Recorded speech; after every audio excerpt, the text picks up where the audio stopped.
అందరికీ నమస్కారం, అస్సలాము అలైకుం. ఈరోజు నేను మీ మిర్జా ఆబిద్ మీ ముందుకు వచ్చాను.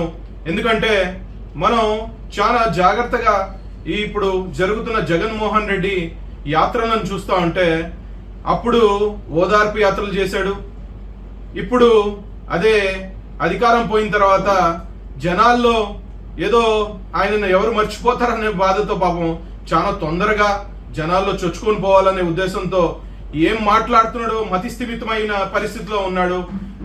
ముందుగా నేను ఆంధ్రప్రదేశ్ ముఖ్యమంత్రి గారిని కోరుతున్నాను, అతన్ని ఏమైనా మీరు సబ్సిడీ ఇచ్చి మన మెంటల్ హాస్పిటల్ అయినా జాయిన్ చేయిస్తే బాగుంటుందని నేను కోరుకుంటున్నాను.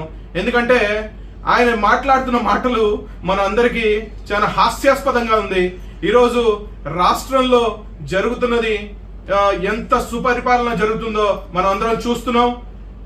ఈరోజు కూటమి సర్కార్ ఏ విధంగా రాష్ట్రంలో ముందుకెళ్తుందో, అంచెలంచెలుగా మనం చేస్తున్న ప్రతిపాలన ఈరోజు ప్రజలకు అందజేస్తూ, ఈరోజు అందులో భాగంగా మనం నిన్న చేసుకున్న యోగా డేని, ఇంటర్నేషనల్ యోగా డే ఈరోజు ఆంధ్రప్రదేశ్ రాష్ట్రానికి రావటం మనం చేసుకున్న భాగ్యం.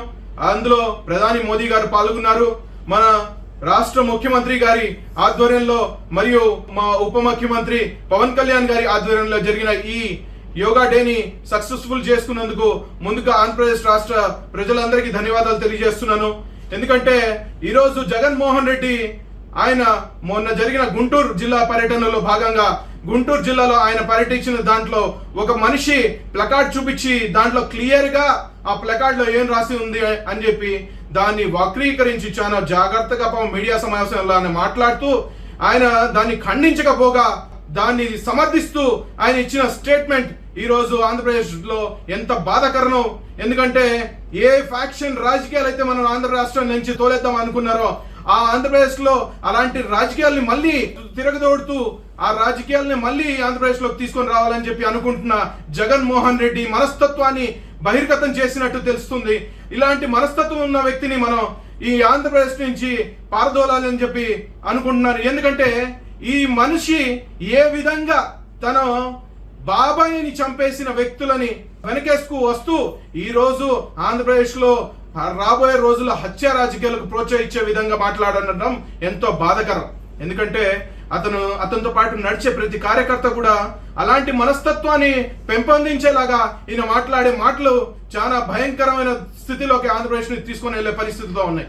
నేను ముఖ్యమంత్రి చంద్రబాబు నాయుడు గారిని మరియు ఉప ముఖ్యమంత్రి పవన్ కళ్యాణ్ గారిని కోరుతున్నాను, ఏంటంటే ఇలాంటి వ్యక్తిని మనం చాలా దగ్గర నుంచి పరిశీలించి ఈయన మాట్లాడే ప్రతి మాటని మనం లీగల్ గా ఇతన్ని ఎదుర్కోవాలని చెప్పి, ఇతను మాట్లాడే మాటలు ఇతని పైన కఠిన చర్యలు తీసుకోవాలని చెప్పి మనస్ఫూర్తిగా కోరుకుంటున్నాను.